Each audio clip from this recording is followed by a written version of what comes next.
अंबेडकर और संविधान, संसद से लेके मीडिया तक यही आवाज गूंज रही है। अब मैं आपको बता दूं कि अपोजिशन और राहुल गांधी जी की ये स्ट्रेटेजी है। हमको ये तो मानना पड़ेगा कि ये पॉलिटिकल स्ट्रेटेजी है, क्योंकि इसके पीछे एक पॉलिटिक्स छुपी हुई तो है। अब मैं आपको बताता हूँ कि क्या पॉलिटिकल स्ट्रेटेजी है। सब जानते हैं कि बीजेपी का जो मेन पावर है वो है हिंदुत्व, जो उनकी पॉलिटिक्स है। अब उसको टक्कर देने के लिए सामने कुछ ना कुछ तो चाहिए। इसीलिए विपक्ष ने और इंडिया अलायंस ने, या तो कांग्रेस ने कह लो, राहुल गांधी जी, प्रियंका गांधी जी, खड़गे जी ने ये मुद्दा उठाया है अंबेडकर जी का। उनको सिर्फ एक मुद्दा चाहिए था जिसमें जो बीजेपी है वो संविधान या अंबेडकर जी के नाम पे फंस जाए। अब इसमें कोई गलत बात नहीं है, मैं बता दूं। पॉलिटिक्स में जब भी कोई चीज होती है तो उसके पीछे कोई ना कोई मोटिव होता है। ऐसा ही पॉलिटिक्स नहीं चलती। अब अंबेडकर जी और संविधान का जो मुद्दा है, इसे लेके राहुल गांधी जी, प्रियंका गांधी जी और जो अपोजिशन है वो बहुत ही सीरियस है। इस पे आवाज उठा रहा है। वो अमित शाह जी से मांग कर रहा है कि आप इस्तीफा दे दे। बहुत सारे एमपीज जो है वो इंजर भी हुए क्योंकि धक्का मुक्की हुई है मुद्दे पे, और प्रोटेस्ट भी हुए और सदन के बाहर प्रोटेस्ट कर रहे हैं। मीडिया में भी आप देखोगे तो अंबेडकर जी और संविधान का ही मुद्दा उठ रहा है। अब इस मुद्दे को उठा के इंडिया अलायंस को फायदा होगा या नुकसान होगा? तो मैं बता दूं कि फायदा ही होगा। 2024 के लोकसभा चुनाव में भी जब ये मुद्दा उठा था तो वहां पे इंडिया अलायंस कामयाब हुआ था वोट लेने के लिए, और इंडिया अलायंस की सीटें बड़ी थी और कांग्रेस की भी सीटें बड़ी, अच्छी खासी बड़ी।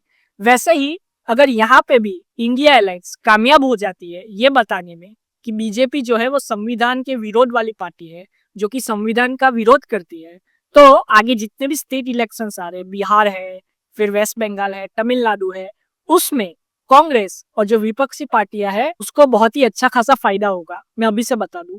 इसीलिए विपक्ष ने अभी से ये मुद्दा उठाना चालू कर दिया है। आपने देखा कि कर्नाटका की असेंबली में भी संविधान का मुद्दा उठा, अंबेडकर जी का मुद्दा उठा। साथ ही साथ में पार्लियामेंट में तो ये मुद्दा उठ ही रहा है। पार्लियामेंट में तो ये मुद्दा इतना उठ रहा है कि कोई भी विपक्ष का सांसद जो है वो चर्चा ही नहीं करना चाहता।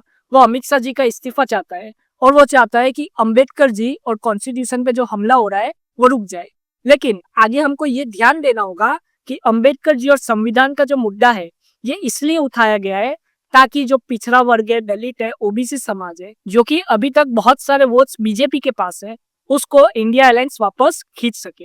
क्योंकि महाराष्ट्र इलेक्शन में जो इंडिया अलायंस है उन्होंने अपना बहुत बड़ा वोट शेयर जो है वो खो दिया है। अब यूपी में, तमिलनाडु में, वेस्ट बंगाल में, बिहार में इंडिया अलायंस नहीं चाहती कि वो अपना जो वोट शेयर है दलित समाज का, ओबीसी का, पिछड़ा वर्ग का, जो कि उन्होंने गेन किया था जब लोकसभा चुनाव था 2024 का, वो वापस वो खो दे। यही वजह है कि ये जो मुद्दा है ये उठाया जा रहा है। राहुल गांधी जी से लेके प्रियंका गांधी जी से लेके जितने भी विपक्षी सांसद हैं वो अंबेडकर जी का फोटो लेके प्रोटेस्ट कर रहे हैं। और आप पोस्ट भी देखोगे उनके सोशल मीडिया हैंडल पे, अंबेडकर जी के लिए पोस्ट है, कॉन्स्टिट्यूशन के लिए पोस्ट है। और ये जो पोस्ट है ये आगे और भी आएंगे। पोस्ट का मतलब है कि ट्वीट हो गया, फेसबुक पोस्ट हो गया, इंस्टाग्राम पोस्ट हो गया।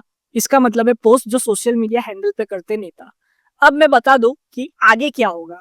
अगर आगे ये मुद्दा और गर्माता गया और बीजेपी ने ये मुद्दे का कोई सॉल्यूशन नहीं ढूंढा और विपक्ष कामयाब हो गया ये मुद्दे को बताने में पब्लिक को कि देखो बीजेपी है वो संविधान के विरोध वाली पार्टी है, वो संविधान को खत्म करना चाहती है, तो मैं बता दूं कि विपक्ष को बहुत ही बड़ा फायदा होगा। इसीलिए विपक्ष ने बहुत ही सोच समझ के ये मुद्दा उठाया है। लेकिन मैं बता दूं कि बीजेपी भी इतनी जल्दी अपनी हथियार नहीं डालेगी। बीजेपी भी पूरे जोश में है। नरेंद्र मोदी जी से लेकर अमित शाह जी ने भी कह दिया कि हमने संविधान का अपमान नहीं किया, संविधान को कोई खत्म नहीं कर सकता। ये सीधी सी बात है। और अभी जो महाराष्ट्र का इलेक्शन हुआ, झारखंड का इलेक्शन हुआ, उसमें जो एनडीए अलायंस है और बीजेपी है, उन्होंने प्रचार करने के टाइम मुंह पे कह दिया कि रिजर्वेशन को कोई खत्म नहीं कर सकता, बल्कि कांग्रेस रिजर्वेशन को खत्म करना चाहती है। और महाराष्ट्र में ये जो मुद्दा है ये काम कर गया। लेकिन अब यही मुद्दा बीजेपी के खिलाफ यूज हो रहा है और कांग्रेस और जो विपक्षी पार्टियां हैं ये बता रही है कि बीजेपी जो है वो संविधान के विरोध वाली पार्टी है। लेकिन अब ये तो आने वाला वक्त ही बताएगा कि क्या होता है। आप अपनी राय कमेंट में जरूर बताएं। जय हिंद।